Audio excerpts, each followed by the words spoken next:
Hello everyone, it's Olumayowa Victor Ogunsola for you, and this time around I've got something interesting in the field of business management for every one of us. So when I mean for everyone, whether you are a student or you are an employee, anywhere in the world, this is going to be useful for you. I'd like to start with 3 questions.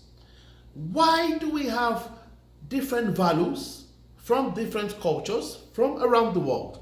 That's my first question. My second question is, why do we have different expectations from different cultures from around the world? And my last question would be that, why is it that when culture A meets with culture B, there is or there might be a conflict between the two cultures? To answer these 3 questions of mine, I'd like to present to you the topic for the day, Hofstede's 6 cultural dimensions. Okay, this has been coined out by the Dutch social psychologist by the name Geert Hofstede. I'd like to put the name on the board for you to see. As you know, I like to work from the whiteboard, okay? So today's topic would be 6 dimensions of national cultures by Geert Hofstede. And like I said to you, the gentleman Geert Hofstede is a Dutch social psychologist. So what are the 6 different dimensions to national culture? I'd like to list the 6 of them, and then we explain each of them one after the other. So I'd like to use one side of the board to make a list of the 6 of them. Okay?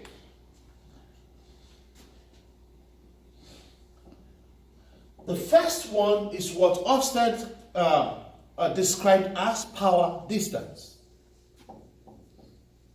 Power distance. That's one dimension. It's 6, so I'd rather use numbers. 1, 2. It's about individualism versus collectivism. Individualism versus, I can clean that. Individualism versus collectivism. Okay? The third one is about masculinity versus femininity. Masculinity versus femininity.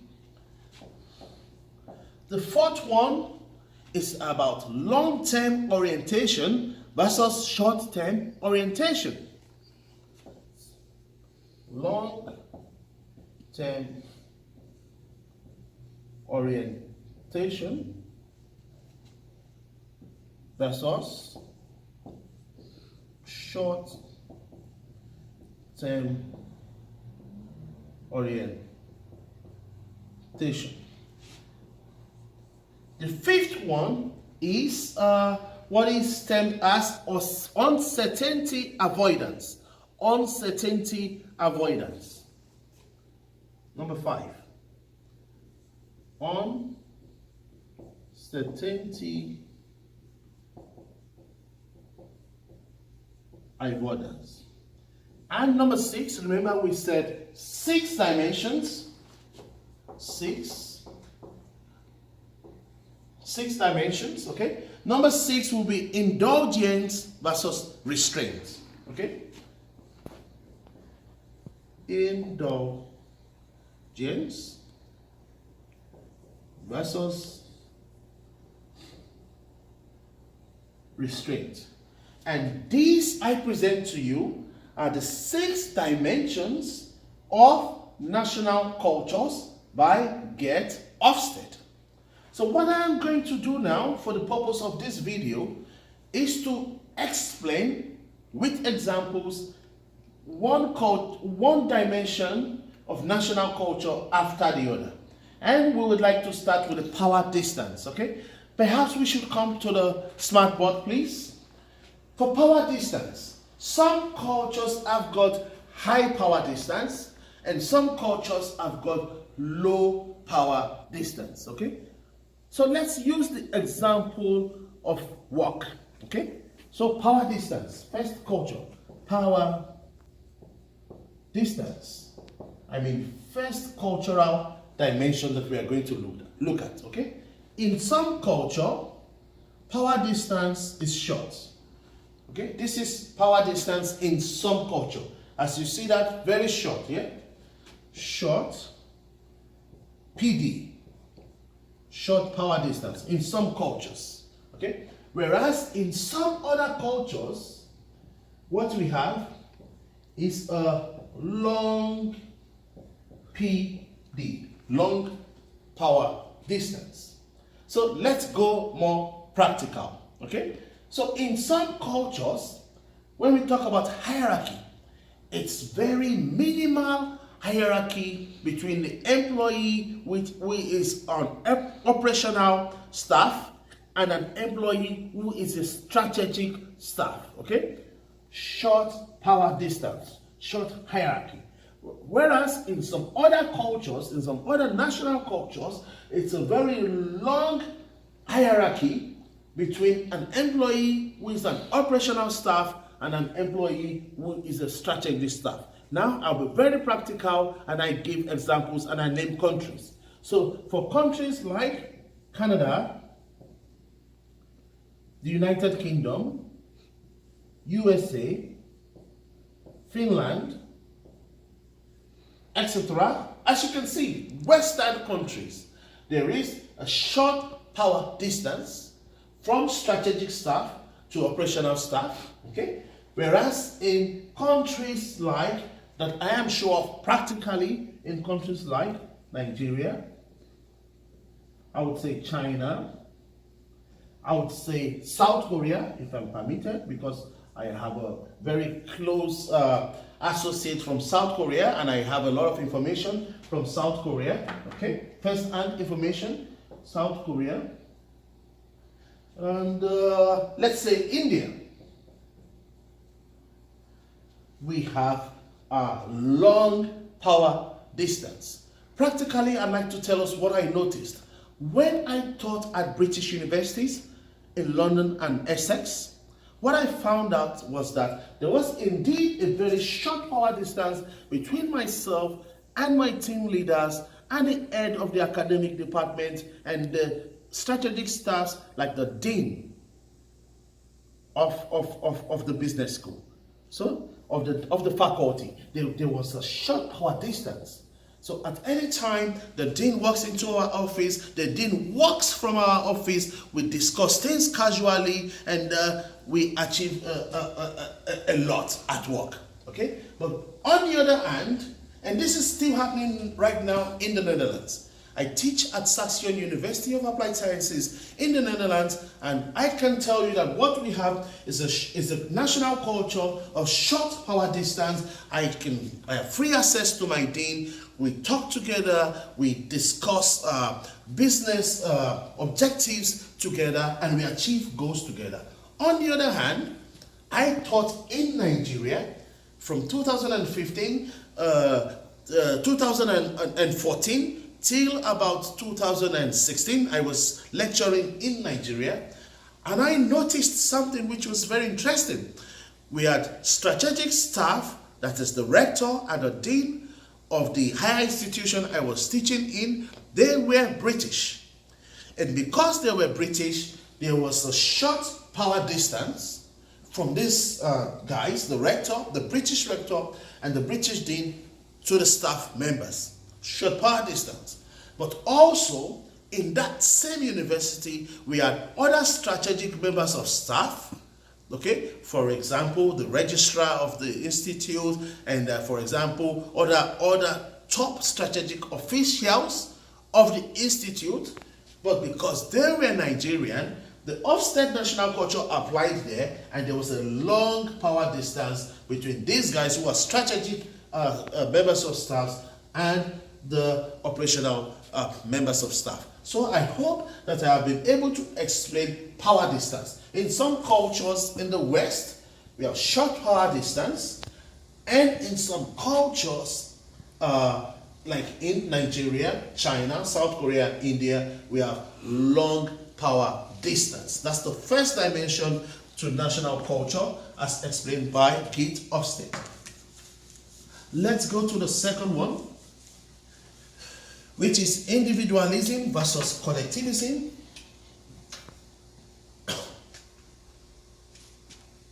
I like to put that back to the, thank you.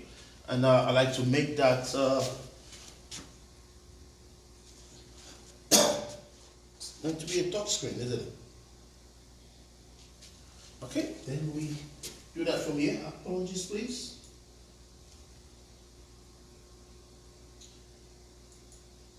Okay, that's done now. So we go to the second dimension as explained by Hofstede, and that's individualism versus collectivism. So in some national cultures, it's about I. It's about me. It's about yourself. You are the most important. You are the most important. It's about you. You think of no one else but yourself. In some national cultures. On the other hand, in some national cultures, it's about collectivism. You think about the society and you think about extended families more than yourself. Okay, so here you think about society, especially extended family members. So in the collectivism national culture, you're thinking about your cousins, your brothers, your uncle, your grandparents, and your grand-aunts. It's extended. On the other hand, individualism, you're thinking just about yourself, and you can see the difference already. So, for countries, again, in the West, okay, for countries like the USA, of course, and Canada, and the UK, of course, and most Western European, okay, West Europe, you have the individualism national culture. So people tend to think about I and I and I. On the other hand, when you talk about the collectivism kind of national culture, okay, again, African countries, okay, countries like Japan, South Korea, India, okay, in these countries, it's about collectivism kind of national culture, and that is individualism versus collectivism explained. If you go to the smart word with me, it says that in the individualism kind of culture, as a preference, individualism has a preference for loosely knit social network. But for collectivism, it has a preference for tightly knit framework in the society. Okay? So collectivism, it's about society and extended families. Individualism is about yourself only. Okay, we go to the third one very quickly, which is about masculinity versus femininity. That's the third dimension we are going to explain now. Remember, we have 6 dimensions in total. Okay, we have masculinity versus femininity. Okay. Okay, here it's about competition, competitive. competitive. Here it's about being cooperative. Okay. Here it's about success. You want to achieve success by all means. Here it's about quality of life. Okay. Here, most workers want to be the best. Want to be the best. And here, it's about most workers want to be seen as enjoying work. Okay. Enjoy work. Okay. Let's take note that masculinity versus femininity doesn't talk about male or female. Rather, it's putting into perspective some cultures that are masculine like kind of cultures and some cultures that are feminine like kind of cultures. In some cultures, rather than competition, people want to cooperate with each other. Okay? I work in the Netherlands. We don't compete with ourselves as colleagues. Rather, we cooperate with ourselves as colleagues. Instead of success driven and all of that, we want to have a quality life and ensure that customers and clients have quality life as well. Instead of wanting to be the best, we just want to enjoy our time at work. And that's masculinity versus femininity according to Hofstede's national culture. Again, examples of countries here would be Western countries like, again, Canada, the UK, Norway, or Finland, the Scandinavian Finland, pardon me there, Norway, Finland, and other Scandinavian countries, Germany, okay, Germany, and 4 countries where there's kind of at work, there's a lot of competitive society. You have to be successful. You want to be the best. Again, I would go for countries like Japan. Again, South Korea coming up again.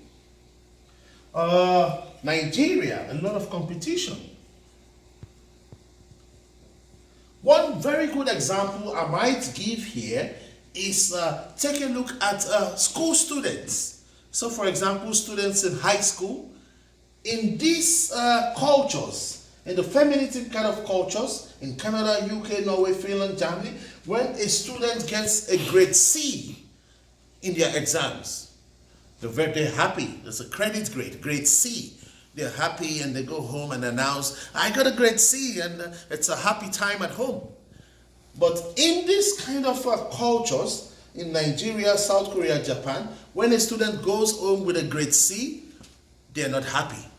So the moment they get their results in school and they see a grade C, they don't even feel the urge to go home, because maybe when they go home, the parents are going to say, how come you had a C, but somebody got an A? Why can you not be the student who got an A? How come you have a C? So it's very much of competition driven, very much of success driven, very much of always you should have to be the best. But in cultures like Canada, UK, Norway, Finland, femininity kind of cultures, when the students get a grade C, the parents are happy and they even celebrate that as success already.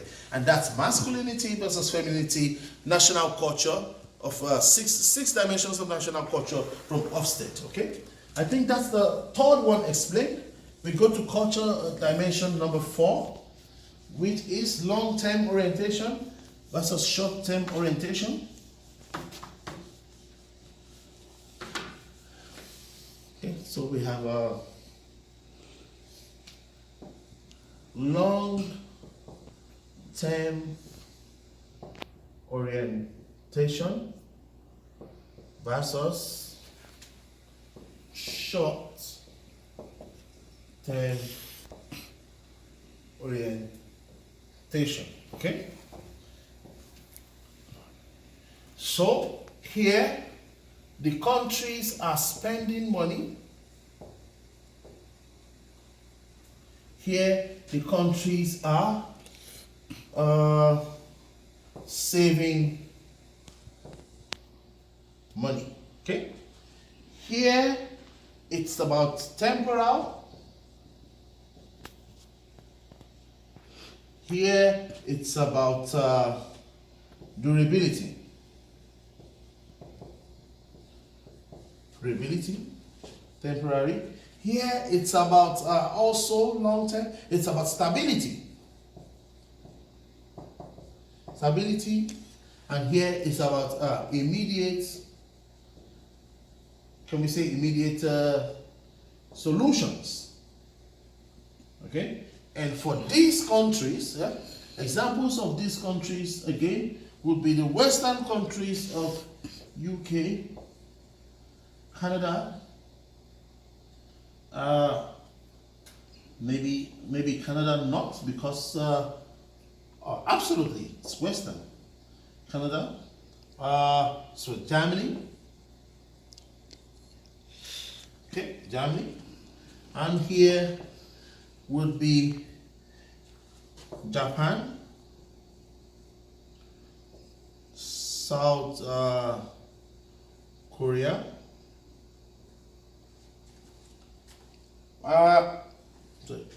China.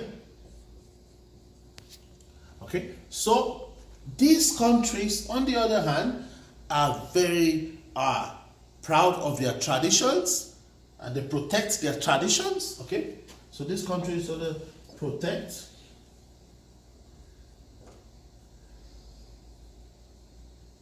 traditions. Okay, and on the other hand, these countries are future oriented.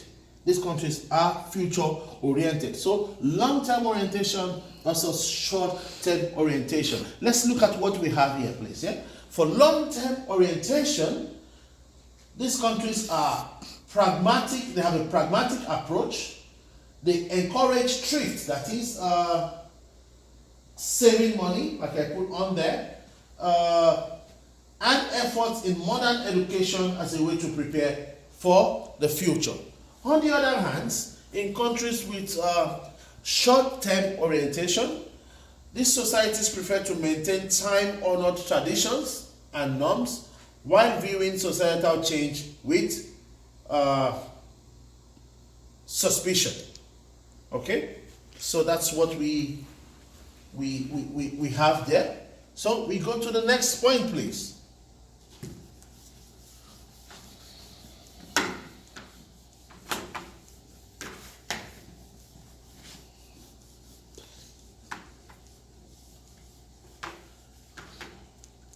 And the next point is uncertainty avoidance.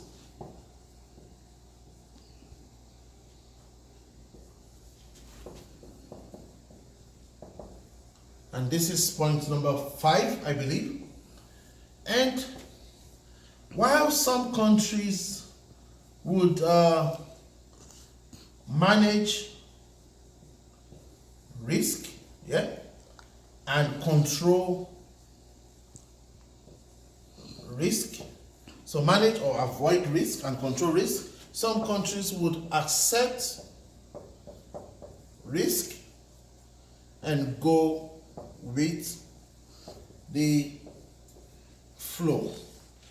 An example I would like to give here is an example of Canada with immigration.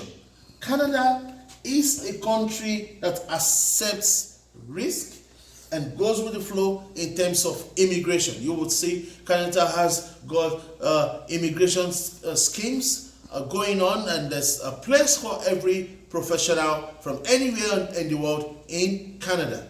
Okay, but on the other hand, countries like Dubai, Japan, South Korea have very low immigration policies. In terms of, like, they are not so immigrant open and immigration friendly, so they try to control it to be as strict as possible because they want to avoid and control risk. Okay, so immigration example, I would say Dubai, that is the Dubai. I would say Japan again. I would include South Korea.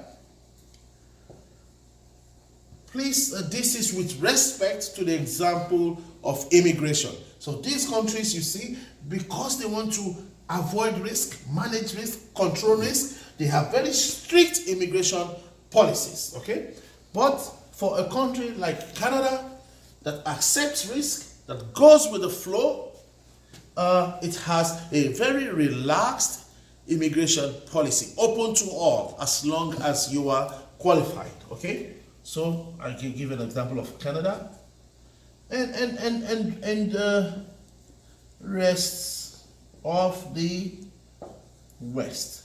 If you are qualified, you would go to these countries. If you are qualified, still you may not be able to immigrate to these countries. Okay, and that's the explanation from uncertainty, avoidance from Hofstede. Let's see what we have from the board. Okay, for the ones with high uncertainty avoidance, maintains rigid codes of belief and behavior and are intolerant of unorthodox behavior and ideas. So I would say that these countries have high uncertainty avoidance. Okay, I would say these countries, yeah, have high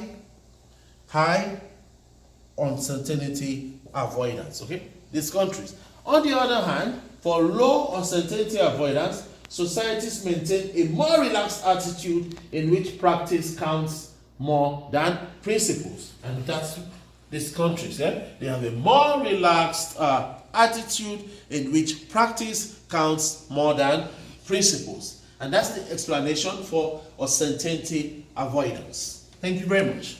We go to the very last one now.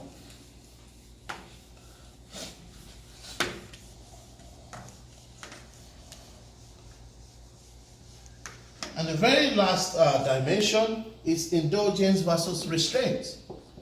Indulgence versus restraint. Okay. In some cultures around the world, in some cultures around the world, you have time for leisure. Okay, you have leisure time. On the other hand, in some cultures around the world, it's about work, and work. Okay? In some cultures around the world, you can express yourself freely. Okay? You can express yourself freely, express your feelings. Okay? Express your feelings anyhow. Express your feelings in an unlimited way. Okay, and here in some parts of the world, you have to control your control the expression of your feelings. So in one part of the world, if you are not happy with the government, if you are not happy with your superior officer at work, you can say it right there. You can express your frustration, you can express your happiness. It's allowed. In some parts of the world, if you are not happy, you have to control your expression. Okay, if you're not happy with your boss, if you're not happy with the government, in some parts of the world, you have to control your expression. And in some parts of the world, if you are happy and you are excited and you're very delighted, you can express it, but you still have to control your expressions. And that's indulgence versus restraint. In the Western world, again, in the UK, in Canada, and USA, in Western Europe,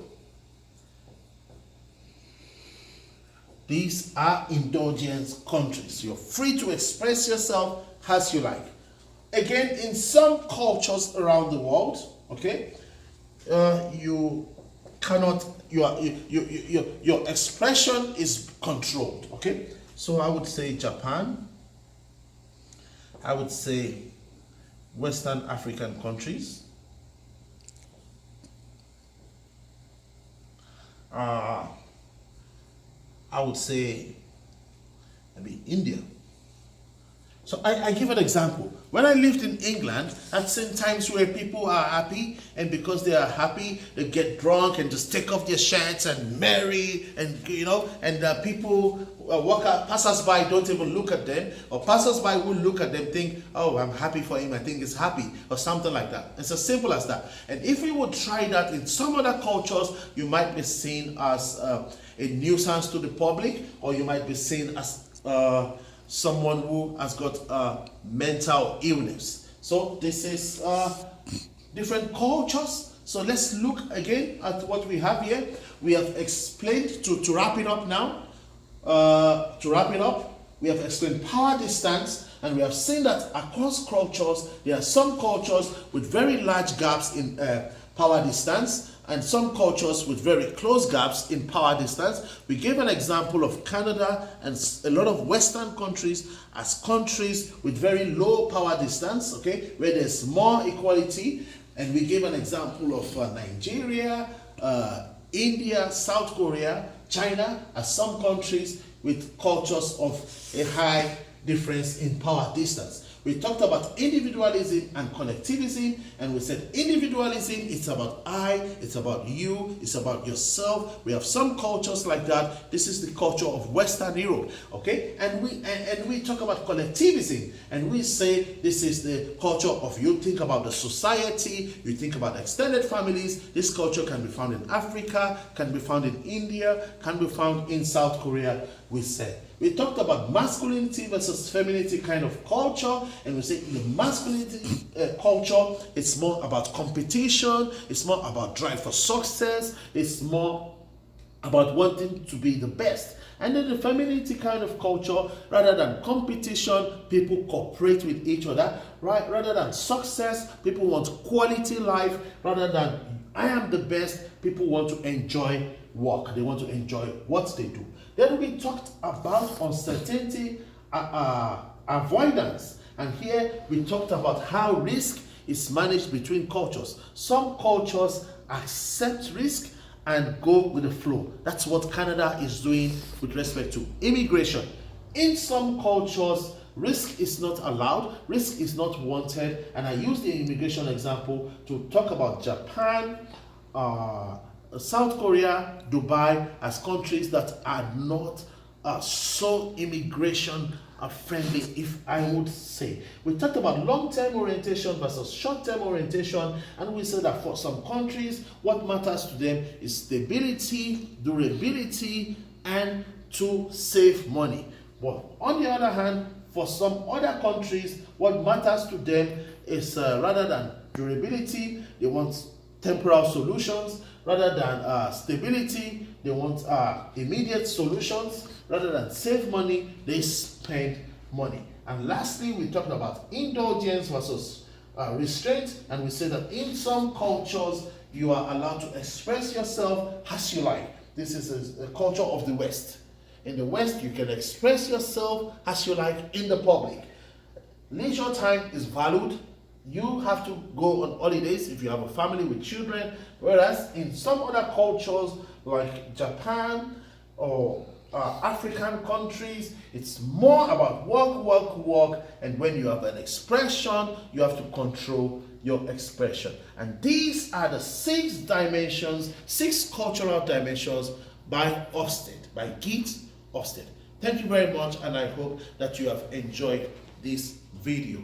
And you know that I will not go until I talk about my passion. And what is my passion? My passion is to see Africa develop. So are you an African anywhere in the world? Please continue to promote the development of the African continent. Continue to do something towards the unity of the African continent. Africa must develop AMD.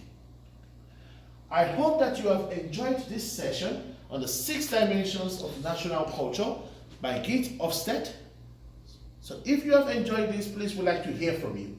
You can send us feedback at Delta Mango Alpha Yankee Oscar Romeo 4 Umbrella @gmail.com. That's the email for you @gmail.com. We love to hear from you so that we can improve on the delivery of our educational presentations to you. I like to say in English language, thank you very much. I like to say in Dutch language, thank you. And I like to say in Yoruba language from Nigeria, West Africa, Ẹ ṣé o. Bye.